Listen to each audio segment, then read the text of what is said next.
Hello students, in this video we'll discuss chapter number 10 India's freedom struggle the second phase। बेटा इस video में हम लोग discuss करेंगे फ्रीडम स्ट्रगल के सेकेंड फेज को। तो स्टार्ट करते हैं।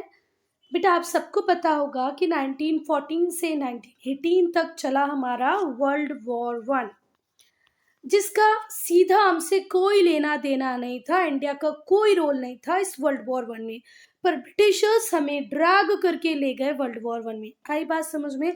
वर्ल्ड वॉर वन स्टार्ट हुआ 1914 में, जिसका हमसे कोई लेना देना नहीं था, पर क्योंकि ब्रिटिश वर्ल्ड वॉर वन में पार्ट ले रहा था और हमारा कॉलोनाइजर भी था, ठीक है, तो ब्रिटिश ने हमें भी वहां पर ड्रैग किया, हमें भी खींच कर ले गए वर्ल्ड वॉर वन में। 1914 से 18 चला वर्ल्ड वॉर वन, और इस टाइम में जो हमारा नेशनलिस्ट मूवमेंट था वो बहुत ज़्यादा स्ट्रेंथेंड हो गया, बहुत ज़्यादा मजबूत हो गया। अब देखो मेरी बात सुनो, हर व्यक्ति सोच रहा है कि वर्ल्ड वॉर वन में तो हमारी कंट्री का कोई लेना देना नहीं है, फिर हमारे सोल्जर्स क्यों लड़ने जा रहे हैं, हमारे रिसोर्सेज का क्यों यूज़ हो रहा है। तो जो गुस्सा था वो लोगों के मन में और बढ़ गया कि भाई ये ब्रिटिशर्स हमारे लिए कुछ अच्छा तो कभी नहीं किए, पर हमारे लोगों को, हमारे रिसोर्सेज को वर्ल्ड वॉर वन में यूज़ कर रहे हैं।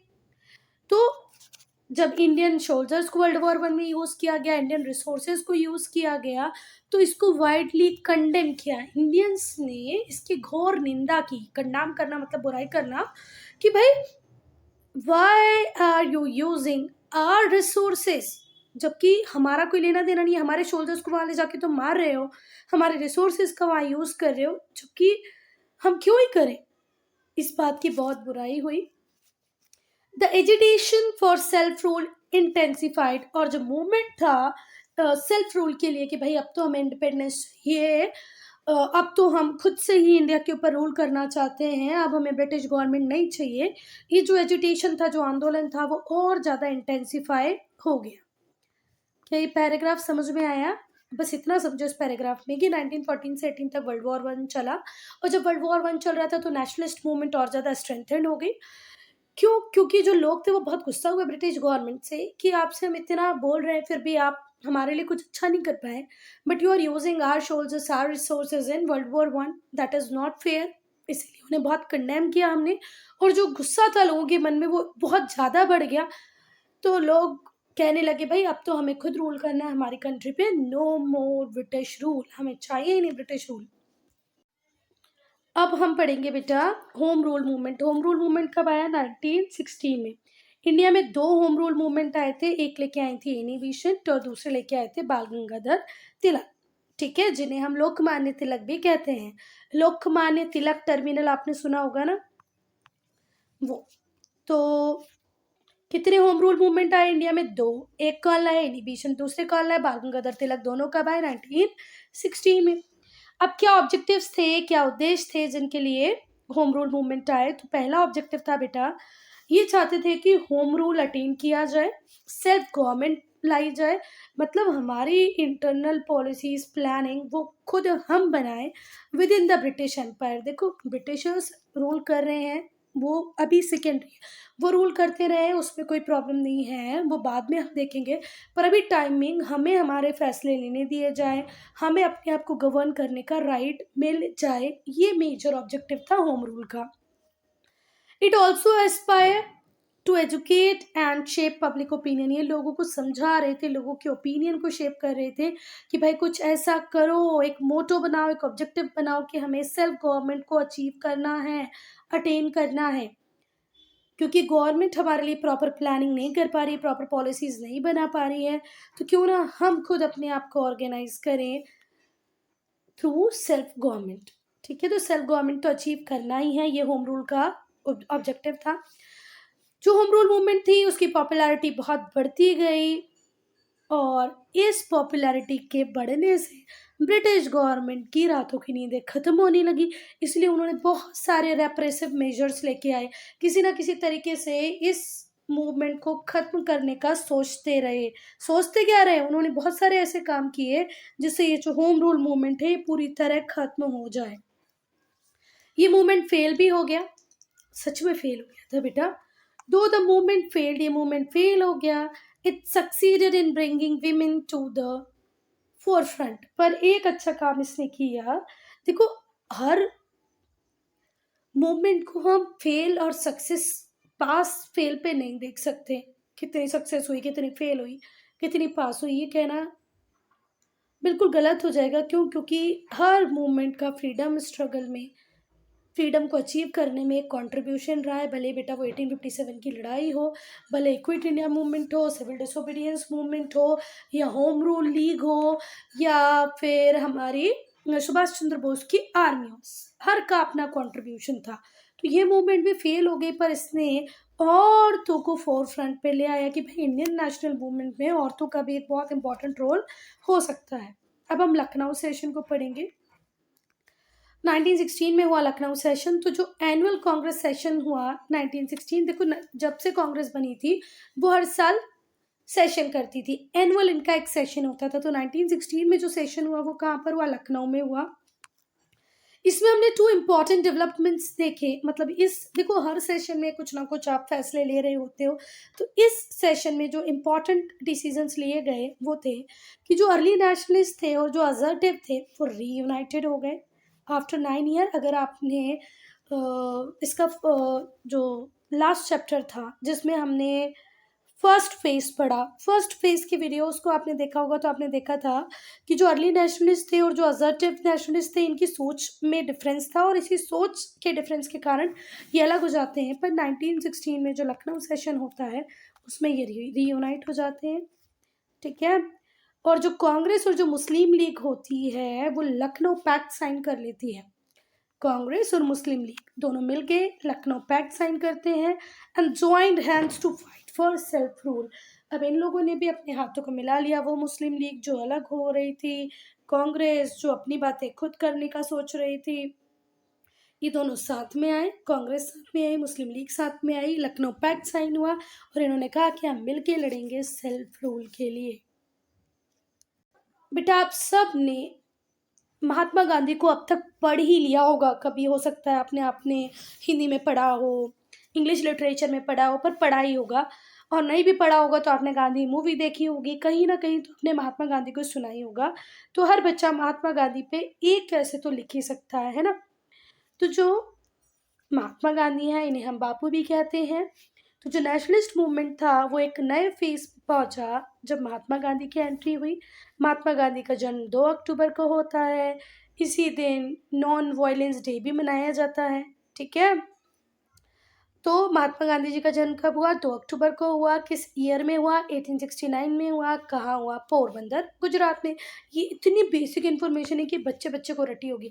महात्मा गांधी का जन्म कब हुआ? जन्म कब हुआ था? 2 अक्टूबर को। किस ईयर में? 1869 में। कहाँ पर? पोरबंदर, गुजरात। महात्मा गांधी की जो अर्ली एजुकेशन थी वो इंडिया में ही हुई। उसके बाद वो लॉ पढ़ने इंग्लैंड गए और इसके बाद वो साउथ अफ्रीका चले गए लॉ की प्रैक्टिस के लिए। साउथ अफ्रीका में उन्होंने देखा कि भाई ये जो अंग्रेज लोग हैं ये अफ्रीकन्स के ऊपर बहुत अत्याचार कर रहे हैं, उन्हें ना प्रकार से परेशान कर रहे हैं। तो इन्होंने लड़ाई चालू कर दी against the operation of white ruler on Indians living there. अच्छा यहाँ पर सिर्फ इंडियंस नहीं बेटा, वो अफ्रीकन्स के ऊपर भी उतना ही क्या बोलते हैं जुल्म ढाते थे। तो चलो अब महात्मा गांधी है तो उन्होंने इंडियंस की बात की, ठीक है।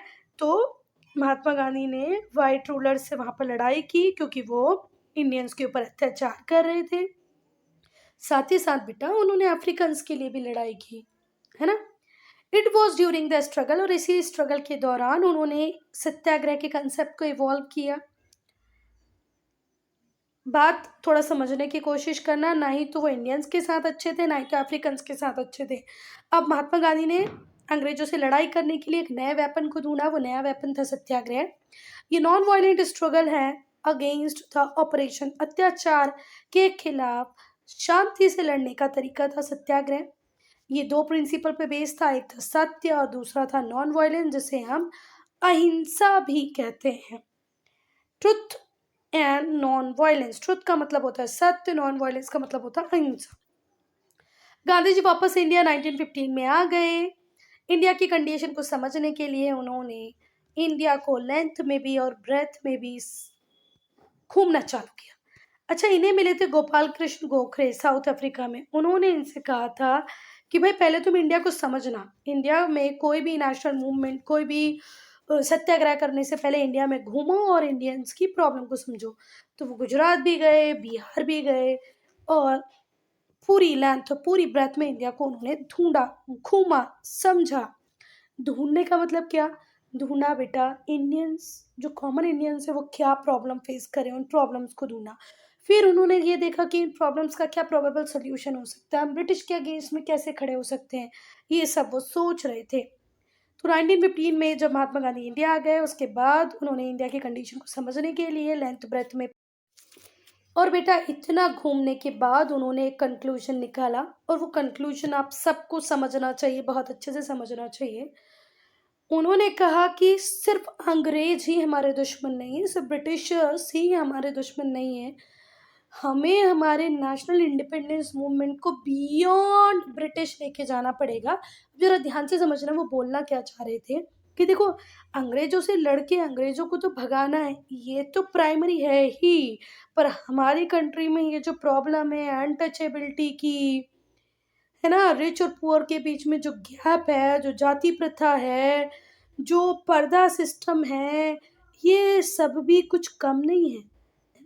तो जो ट्रूली नेशनल स्ट्रगल है उसको तो beyond the achievement of independence, आज़ादी की लड़ाई से भी ऊपर लेके जाना है। क्यों? क्योंकि हमारी जो सोसाइटी है उसमें बहुत सारे एवल्स हैं, बहुत सारी प्रॉब्लम है, उन्हें भी समाज से खत्म करना है। He had to reform the society as well, वो सोसाइटी को भी रिफॉर्म करना चाहते थे। उन्होंने साबरमती आश्रम खोला, और जो ऊंची जात, नीची जात, तुम अनटचेबल, छुआछूत, इन सारी प्रॉब्लम को सॉल्व करने की कोशिश की। उन्होंने एक अपना आश्रम खोला, कहाँ पर? साबरमती आश्रम जिसका नाम था, कहाँ पर खोला? अहमदाबाद के पास। आश्रम का नाम था साबरमती आश्रम, कहाँ खोला? अहमदाबाद में, अहमदाबाद के पास। और इस आश्रम को खोलकर उन्होंने सारी जातियों के लोगों को उसमें वेलकम किया। सारे धर्म के लोग वहाँ के साथ में रह रहे थे, सारी जातियों के लोग वहाँ के साथ में रह रहे थे।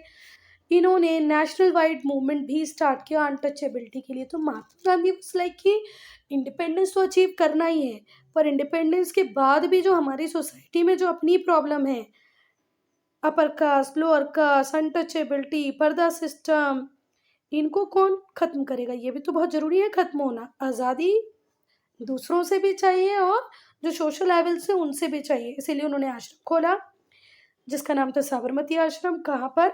अहमदाबाद के पास। और जहाँ सारी जातियों, सारे धर्मों को, लोगों को इनवाइट किया, आप आए, रहें, और पूरी कंट्री में नेशनल वाइड मूवमेंट स्टार्ट किया छुआछूत, अनटचेबिलिटी के खिलाफ।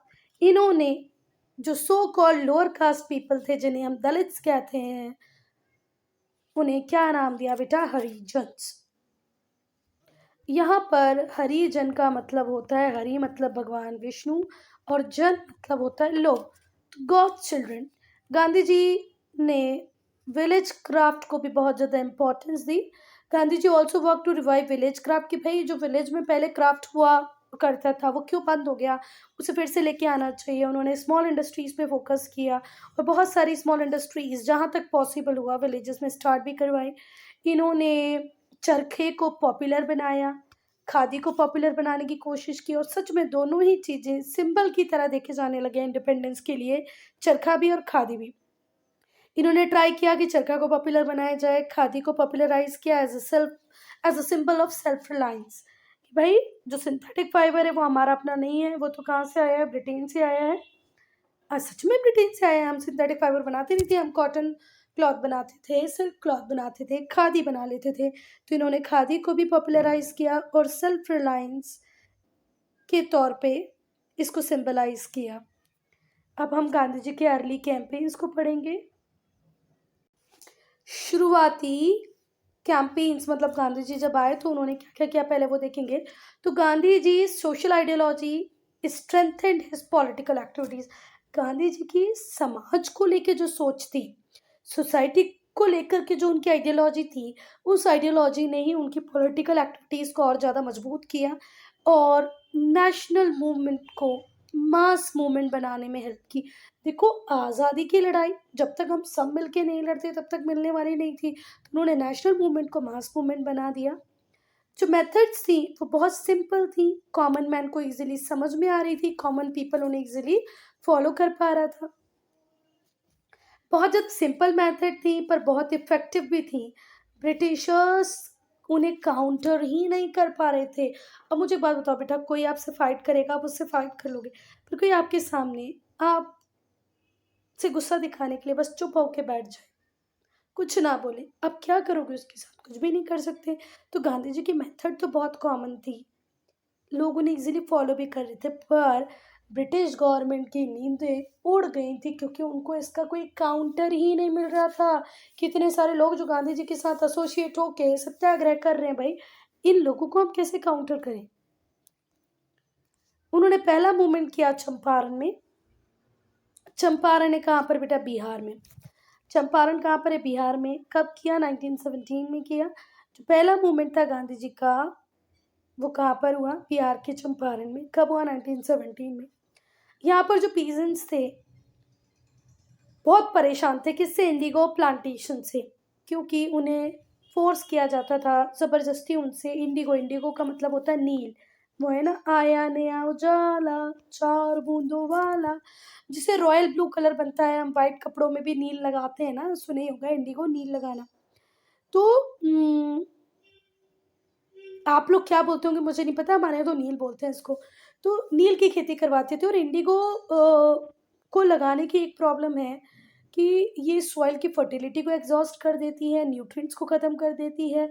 साथ ही साथ आप हमें प्रेशराइज करें कि हम इंडिगो ग्रो करें, है ना।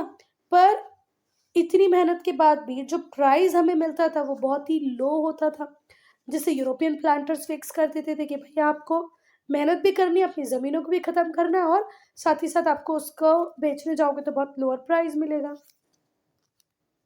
तो इंडिगो प्लांटेशन में जो भी पीजेंट्स इन्वॉल्व थे, उन्हें फोर्स किया जाता था कि इंडिगो को बेचो बहुत ही कम दामों में। और ऐसा कौन करते थे? European planters. गांधी जी ने प्रोटेस्ट किया इसके अगेंस्ट में, और गवर्नमेंट को फोर्स किया कि प्राइसेस बढ़ाओ। ठीक है। At which planters bought indigo from cultivator. Cultivator तभी आपको बेचेगा तब आप उसके प्राइस बढ़ाओगे, नहीं तो हमारा कल्टीवेटर ऐसे लॉस में काम क्यों करे। और गांधी जी यहाँ पर सक्सेसफुल हुए। 1918 में गांधी जी ने, कुछ वर्कर्स थे जो वर्किंग कंडीशन से परेशान थे, ठीक है, तो गांधी जी वर्कर्स के साथ जाके खड़े हुए। ये वर्कर्स कहाँ के थे? टेक्सटाइल मिल अहमदाबाद के। किसके खिलाफ खड़े थे? मिल ऑनर्स के खिलाफ खड़े थे कि मिल ऑनर्स उन्हें बहुत लंबे टाइम तक काम कराता है, प्रॉपर पे नहीं देता है। तो यहाँ पर अल्टीमेटली प्लांटर्स को भी घुटने टेकने पड़े। मिल ऑनर्स ने, और फाइनली वो ना चाहते हुए भी उन्हें वेजेस तो बढ़ाने पड़े। ठीक है। Ultimately the mill owners relented and raised wages of workers.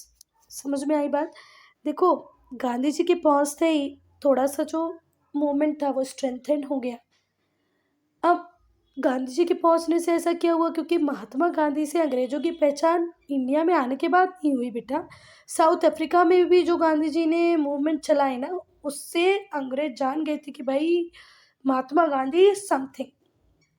तो जब जैसे ही वो मिल वर्कर, अहमदाबाद के मिल वर्कर के साथ जाके खड़े हुए, तो मूवमेंट को थोड़ा सा और मजबूती मिल गई, और ना चाहते हुए भी मिल वर्कर्स के पक्ष में मिल ऑनर्स को सैलरी रेस करना ही पड़ा। नेक्स्ट है बेटा, गांधी जी ने खेड़ा में जो मूवमेंट चल रहा था उसको भी ज्वाइन किया। खेड़ा में जो किसान थे, अच्छा खेड़ा कहाँ पर है पहले ये जानो? गुजरात में। खेड़ा कहाँ पर है? गुजरात में। तो गांधी जी ने जब देखा कि जो खेड़ा के किसान हैं बहुत परेशान हैं, क्योंकि जो अंग्रेज हैं वो उनसे कंटिन्यू टैक्स डिमांड कर रहे हैं, जबकि उनकी क्रॉप फेल होगी। देखो बेटा, अगर मैं 100 रुपये कमाती हूँ और सरकार मुझसे बोलती 10 हमें दे दो, तो मुझे कोई प्रॉब्लम नहीं है, ठीक है, 90 में मैं मेरा खर्च चला लूँगी, 10 तुम ले लो। पर जब मेरी इनकम ही ज़ीरो है और आप मुझसे बोल रहे हैं 10 रुपये दे दो, तो मैं 10 रुपये कहाँ से लाऊँ भाई? पहली बात तो मुझे मेरे घर का खर्च चलाने के लिए पैसा नहीं है, और ऊपर से 10 रुपये आप और डिमांड कर रहे हो तो गलत हो जाएगा ना। तो ऐसा ही खेड़ा के किसानों के साथ हुआ कि उनकी क्रॉप तो पूरी तरह फेल कर गई, पर अंग्रेज टैक्स वसूलने की बात करें, टैक्स सस्पेंड ही नहीं करें। अरे, हमारी कंट्री में जब राजशाही चलती थी, जब मनाकी थी, तो बहुत सारे जो मनाक होते थे वो जब क्रॉप फेल हो जाती थी उस टाइम के रेवेन्यू को वेव कर देते थे कि भाई चलो इस साल आपको टैक्स नहीं देना है क्योंकि आप कि मतलब जो ज़मीनें हैं उनमें कुछ हुआ ही नहीं है ना? कुछ प्रोड्यूस ही नहीं हुआ, तो किस बात का टैक्स पर है? अंग्रेज़ तो बड़े ही खराब थे, अंग्रेज़ बोले नहीं, नहीं, नहीं, आपको तो टैक्स देना ही है। तो गांधी जी वहाँ जाकर भी खड़े हुए और कहा कि नहीं भई, आपको टैक्स तो माफ़ करना ही पड़ेगा, और गांधी जी की यहाँ पर भी जीत हुई। 1919 तक जो गांधी जी थी वो बहुत पॉपुलर लीडर बन चुके थे इंडिया में। पहले चंपारण, फिर अहमदाबाद, फिर खेड़ा, और अफ्रीका में जो करके आए थे वो तो अलग था ही था। इतने सारे एक के बाद एक सक्सेस मिलने के बाद गांधी जी बहुत बढ़िया, बहुत पॉपुलर लीडर बन गए इंडिया में।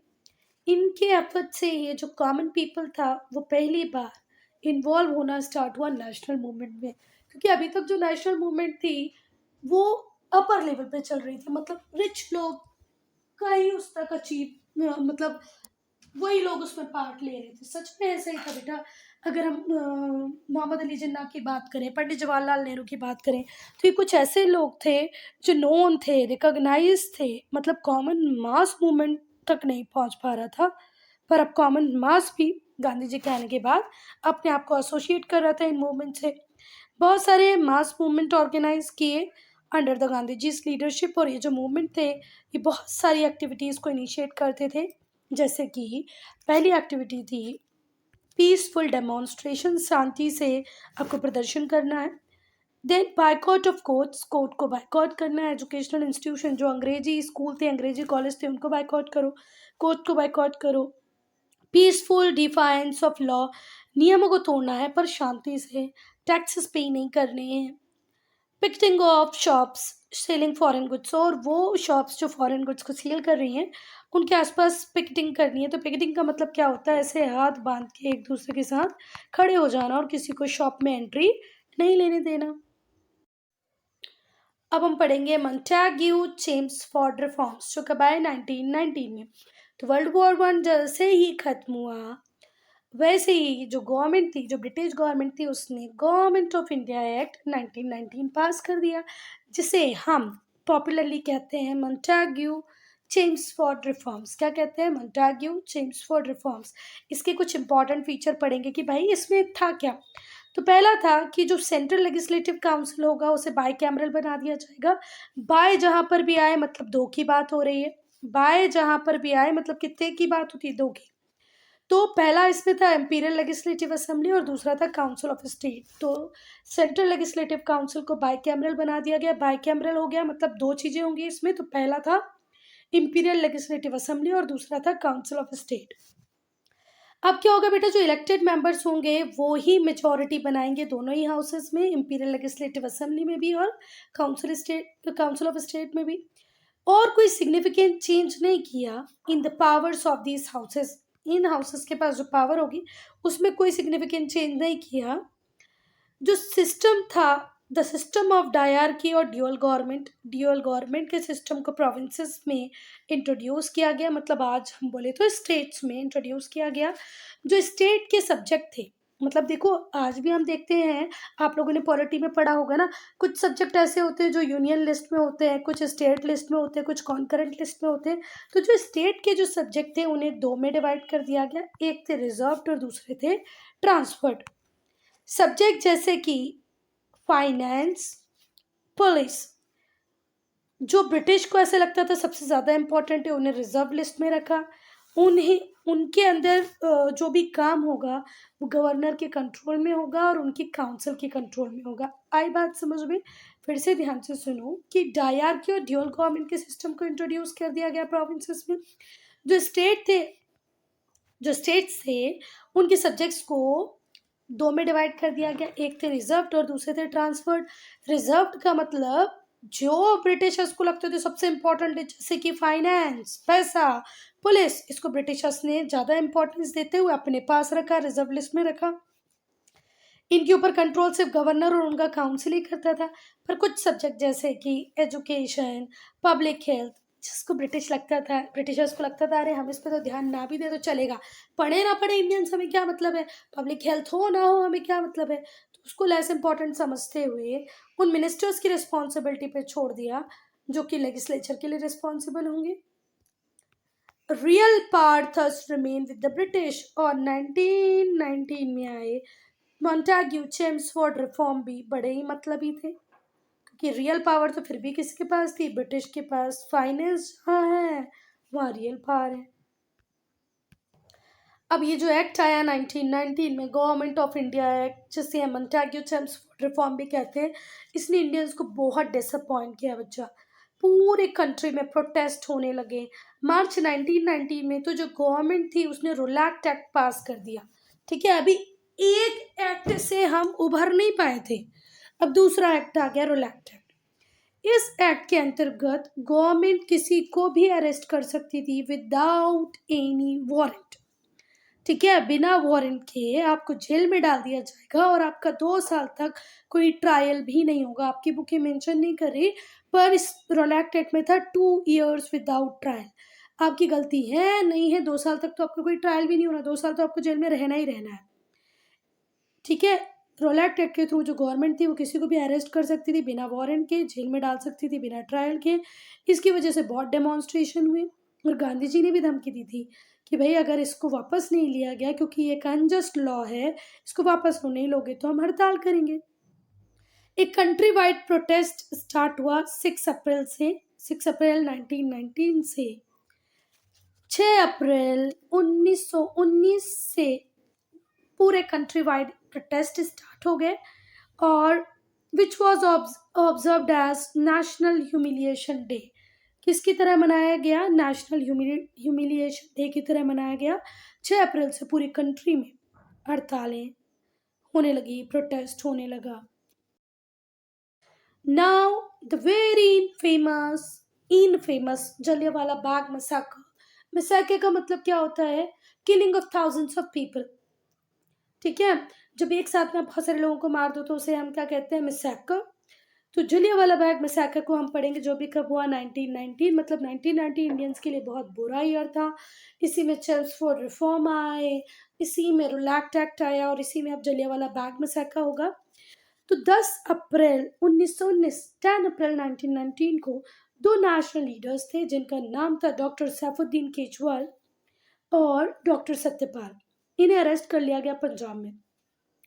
13 अप्रैल 1919 को क्या हुआ बेटा, फेस्टिवल था वैसाखी का, जो सेलिब्रेट होता है। ठीक है, 13 अप्रैल 1990 में जो फेस्टिवल था वैसाखी का, उसको सेलिब्रेट किया गया। तो लोग इकट्ठे हुए कहाँ पर, अमृतसर में।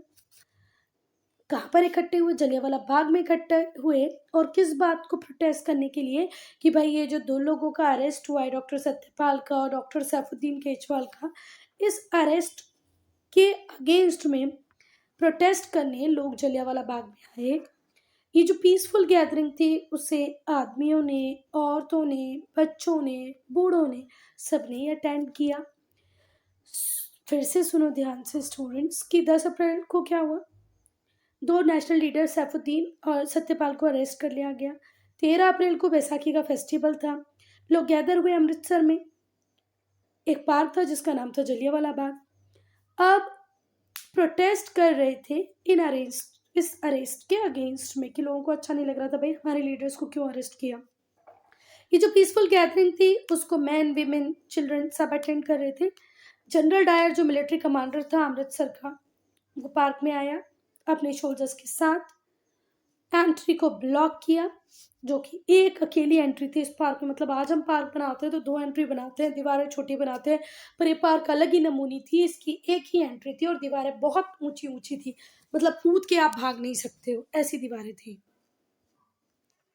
ही ordered his men to open fire, और उस अकेली एंट्री को भी जनरल डायर ने ताला लगवा के अपने सोल्जर्स को कहा ओपन फायर। गोलियां चलती रही, जब तक चलती रही बेटा, जब तक एक ही व्यक्ति वहां मर नहीं गया। कुछ औरतों ने ट्राई किया कि उनके जो छोटे छोटे बच्चे थे उनको दीवार के बाहर फेंक दें, इतना जोर के उछाला कि बेचारा गिर के ही मर गया। जलियांवाला बाग में एक कुआं था, कुछ लोग उसमें कूद गए अपनी जान को बचाने के लिए, पर कुएं में कूदना जान बचाने के लिए कहाँ तक अच्छी बात है, वो लोग भी मर गए। तो मतलब कोई जिंदा बचा ही नहीं। The firing lasted nearly 10 minutes, 10 minute तक फायरिंग होती रही।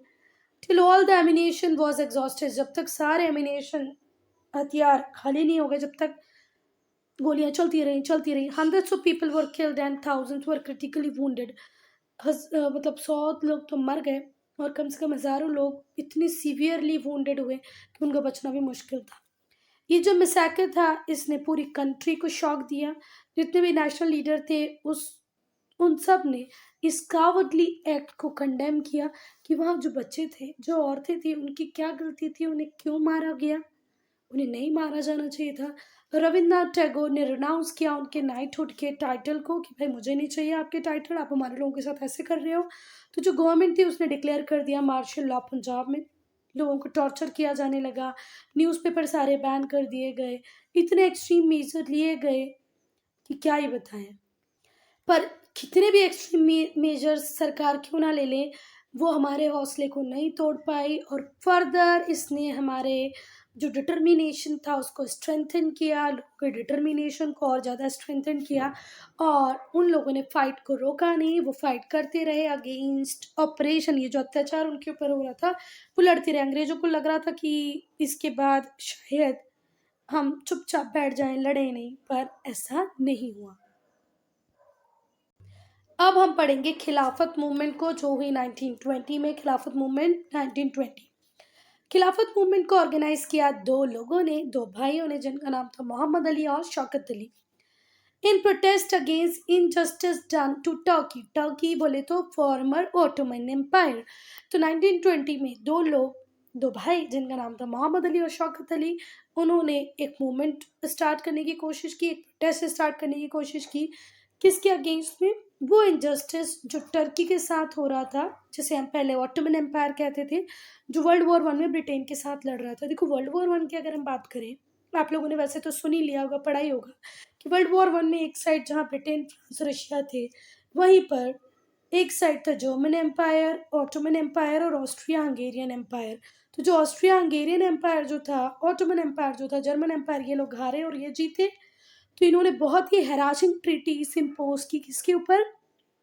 हारी हुई पार्टीज के ऊपर। तो एक ट्रीटी जर्मन एम्पायर के साथ भी साइन कराई, एक ऑटोमन एम्पायर से भी साइन कराई, एक ऑस्ट्रो हंगेरियन एम्पायर से भी साइन कराई। तो जर्मन एम्पायर से जो साइन कराई वो आप किस में पढ़ते हो? नाजिज्म। नाजिज्म करके एक पूरा चैप्टर है, शायद आप लोगों के सिलेबस में या नहीं हो, पर बहुत अच्छा है। इस ट्रीटी को आप सब पढ़ते हो। ऑटोमन एम्पायर की ट्रीटी में क्या था बेटा कि ये जो वहाँ का जो खलीफा होता है उसकी पावर को ख़त्म करने की बात कर रहे थे। तो भाई मोहम्मद अली शौकत अली कह रहे हैं कि जो इनजस्टिस हो रहा है टर्की के साथ, जो पहले ब्रिटेन के साथ लड़ रहा था आफ्टर वर्ल्ड वॉर वन, वो नहीं होना चाहिए, इसके लिए हम प्रोटेस्ट करेंगे। टर्की बहुत इंपॉर्टेंट था इंडियन मुस्लिम्स के लिए, as the sultan of Turkey was also the khalifa, और कैलिफ, खलीफा हिंदी में बोलते हैं, कैलिफ इंग्लिश में बोलते हैं। पूरे मुस्लिम वर्ल्ड को, भले ही वो इंडोनेशिया हो, इंडिया हो, पाकिस्तान हो, बांग्लादेश हो, ये तो खैर बाद में बने, पहले तो इंडिया ही थे, इंडिया हो, इंडोनेशिया हो, पूरे वर्ल्ड में जहाँ जहाँ पर मुस्लिम रहते हैं उन मुस्लिम्स के को रूल्स रेगुलेशन, क्या करना है क्या नहीं करना है, कौन फ्रेम करता है बच्चा? कैलिफ, जो कि कहाँ पर सिचुएटेड होता है? टर्की में, जिसे हम पहले ऑटोमन एम्पायर कहते थे। तो सुल्तान होता है टर्की का, वही खलीफा होता है। He was the head of Muslim through out the world. पूरे वर्ल्ड में जितने भी मुस्लिम रहते हैं उनका हेड होता है। जो खिलाफत लीडर्स थे वो प्रेशर बना रहे थे ब्रिटिश गवर्नमेंट पे कि जो ट्रीटी टर्की के साथ साइन की जा रही है वो सही नहीं है, उसको थोड़ा सा बेटर करो। जो खिलाफत लीडर्स थे वो ब्रिटिश गवर्नमेंट के ऊपर प्रेशर बना रहे थे to accord a better treatment to Turkey, के टर्की के साथ जो ट्रीटमेंट हो वो थोड़ा अच्छा हो। Through the demand Muslims were drawn to the national movement. अभी तक वो मुस्लिम्स जो थोड़ा सा नेशनल मूवमेंट से पीछे की तरफ हट गए थे, खिलाफत मूवमेंट के साथ वो भी आगे की तरफ आए, वो भी बहुत बड़े नंबर में। और ये मूवमेंट जो था वो और बेटा ये जो खिलाफत मूवमेंट था ये बाद में नेशनल मूवमेंट का पार्ट बना। जो कांग्रेस लीडर्स थे उन्होंने भी इस एजिटेशन को ज्वाइन किया और इसे पॉपुलराइज कर लिया। नॉन कॉपरेशन मूवमेंट हम पढ़ेंगे पार्ट 2 में।